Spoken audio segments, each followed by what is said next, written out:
Paramount Life and General Insurance Corporation kapag may pagsubok. Imoto ko! Tuk-tuk! Heart attack po! Alam, next year ka na mag-aral ha? Dad! May kasama kang madaling kausap. Katulog mo kaming maghahanda at magpaplano everyday because everyday matters. Paramount Life and General Insurance Corporation. Madaling kausap. Call Paramount Life now at 840-5585 or log on to paramount.com.ph. Live mula sa studio ng RMN DZXL 558 Radyo Mo Nationwide. Sumasa inyo ang programang Gabay ng OFW International, the only OFW radio program simulcast in Hong Kong and Singapore. Gabay ng OFW International is brought to you by Paramount Life and General Insurance. Madaling kausap. And now, your host, ang tita ng mga OFWs, si Tita Lou Medina. Hi! Magandang gabi, March 3 ngayon. Ito po si Tita Lou Medina, dito pa rin sa DZXL, gabay ng OFW International. Kumusta kayo? Kayo ba'y nakapagpadala na ng pera dito sa Pilipinas? Anak, malapit na po ang graduation. Siyempre, pinagbabawal po ng DepEd ang magastos bonggang-bonggang graduation, pero kahit pa paano kailangan ng pera ng pamilyang OFW. At ang ating landline dito, kung gusto nyo mag-react, mag-comment, welcome ang inyong mga suggestions, 882-2376 at 882-2374 hanggang 76. Diba? Lahat ba yan open?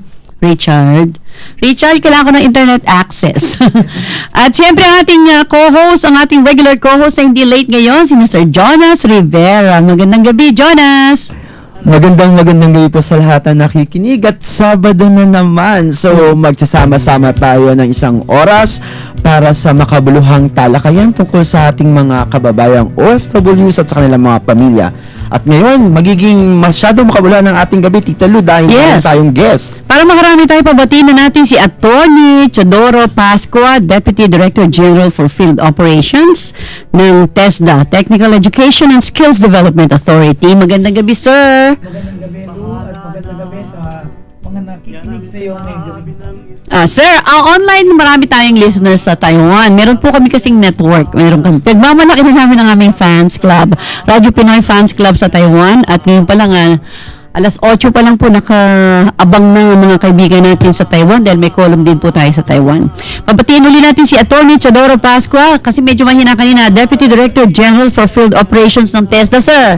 Take 2 tayo. Magandang gabi. Magandang gabi, Lou, at magandang gabi sa mga nakikinig sa iyo ngayong gabi. Ang TESDA po ay pwedeng makita sa kanilang website, no? www.tesda.gov.ph. Pwede rin silang tawagan sa 888-5753. Ito pala yung tumawag sa akin kahapon na na-miss ko. Diba? So, kaya yun pala yung guest natin. Okay, I'm sure naririnig nyo na dito sa ating radio station si Atty. Pascua dahil actually nakita ko na siya dito bago tayo mag-air last 2 months ago. Okay. Yes, di ba? Actually, magandang talakayan natin ngayon. Sana makijoin yung ating mga listeners pag meron kayong concern about training, business. Yan, matutulungan tayo ng TESDA at yung mga training na ginagawa natin outside the country. Tama po ba? Tama. Yan. Nakita ko rin sa kanilang website kanina bago ko nagpunta rito sa studio, yung mga babaeng welders. Tinatanong ko kanina off-air sa kabila kung bakit may mga interesadong mga babaeng mag-welding. Oh. Ano ko, Tita Lou, kung ganun kahit babae ka, kung ganun kalaki daw ang kikitain mo as welder, magiging welder ka na rin. Hindi yata pasmado ang kamay ng mga babae. Yes. Sir, bago tayo magpatuloy, no, bibigyan muna natin ang foreign exchange rate dito pa rin sa gabay ng OFW International.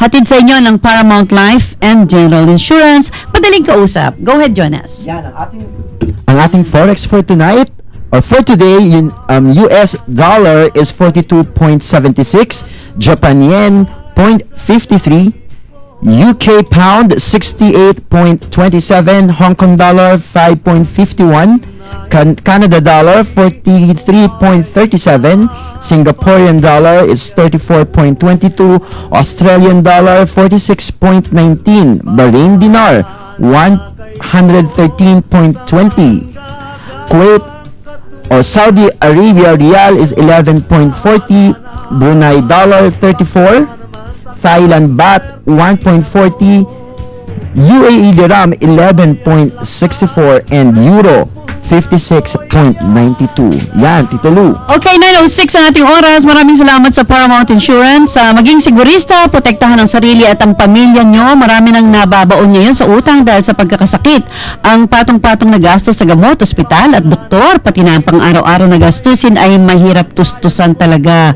Mari itong paghandaan sa tulong ng Premium Healthcare Plus ng Paramount Life and General Insurance Corporation. Ang perang pinaghirapan, kitain, hindi mawawala dahil lamang sa pagkakasakit or aksidente. So call Paramount Life and General Insurance Corporation para sa inyong Premium Healthcare Plus plan 7729264 or mag-text sa 0905-243-6166 or sa 0939-825-0287 or sa 0922-889-4841. Mag-email sa directmarketing@paramountdirect.com.ph. Ang website www.paramountdirect.com. Okay, ang dami natin pinapasalamatan kasi kung wala sa kanila, wala tayo sa ere. Balikan na.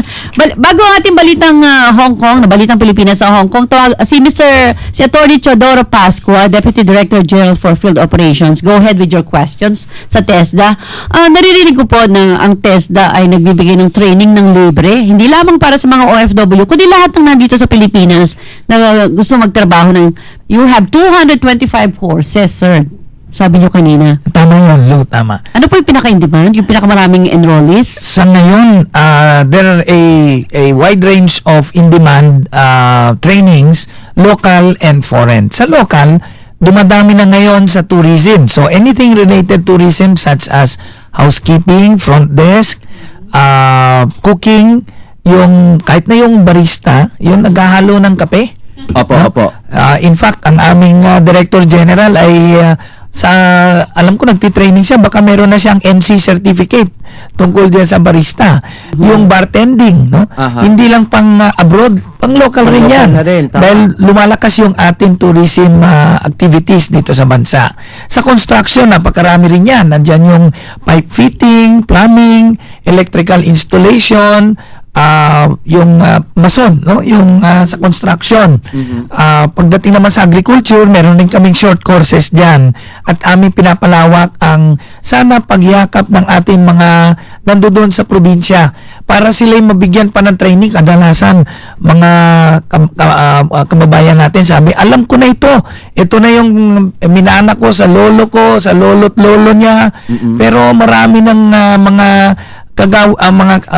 yung mga trainees ngayon, New development in terms of technologies po pagdating sa agriculture. Totoo yan. Nabanggit ko yan kasi napunta ako sa Batangas. Sa Batangas, ang dami nag-aalaga ng manok. Ang baho, grabe. Kayo ba? Pati yung tain ng baboy, no? Nagpunta ako sa kasal. At ang kasal, malapit doon sa ganong Pigil. Oo, grabe, no? So, Okay. siguro dahil hindi naman nila kayang reception sa social na hotel. So, nandun kami. Kasi may mga langaw, ano? Yung bang technology, may bago bang technology? Para wala na akong makita ng ganong kabahong poultry at piggery.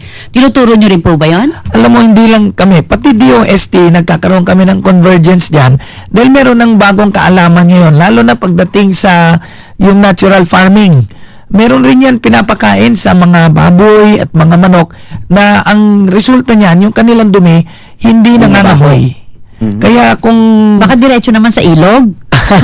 Hindi naman. Hindi naman. Kung mamarapatin lang ng ating mamamayan at kababayan doon sa probinsya, hindi naman problema yung makipag-contact kagad sa TESDA o sa DOST at yung aming serbisyo po naman ay libre.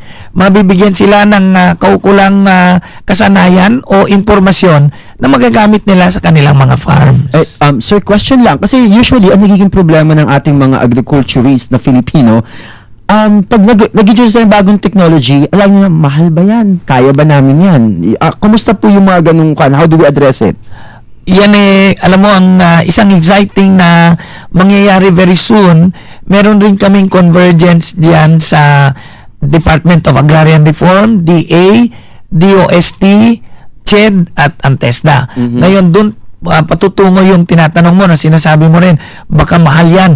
Alam mo, pag napalipad na, parang gano'n, itong convergence namin, yung mga nakatanggap ng lupa na parcel out, yung sa land reform, sila ay tutulungan sa mga project study, feasibility study, CHEDNA ang katulong dyan at DOST.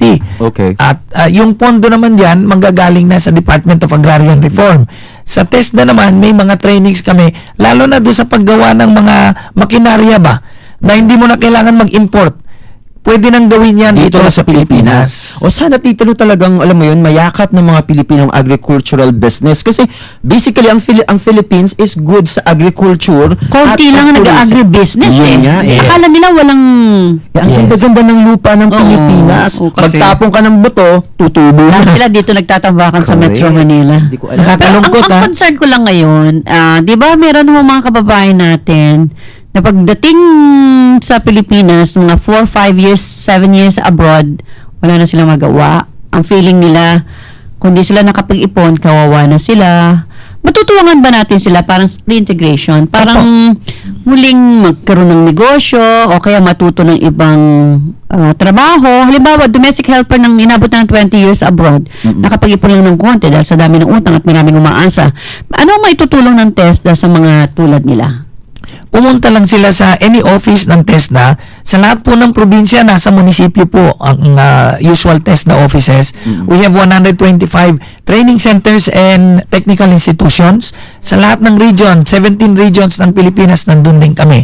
Ang nakakalungkot lang kadalasan, katulad nung nag-evacuate tayo ng mga workers natin sa Libya. Apo. Alam niyo kunyari out of 10 workers na bumalik, siguro 2 o 1 lang ang Nag-avail. gustong magkaroon ng Abroad. training at gusto Okay. nila, inaabangan nila yung paalis uli. Hindi nila alam na kung sila'y mag-i-invest doon sa pagbibigay ng oras para matrain, higit na mataas ang kanilang marketability dahil dumadami yung kaalaman nila eh. So, nasa sa kanila rin po yon. Okay. Kausap po natin yun si Atty. Chidora Pascua, Deputy Director General for Field Operations ng TESDA. Pwede kayo mag-text 0926-617-8082 kasi pumapasok na rin na sa pag-usapan natin yung usapang negosyo, no? Mamaya, tuturuan nilang tayo kung anong negosyo ang dapat.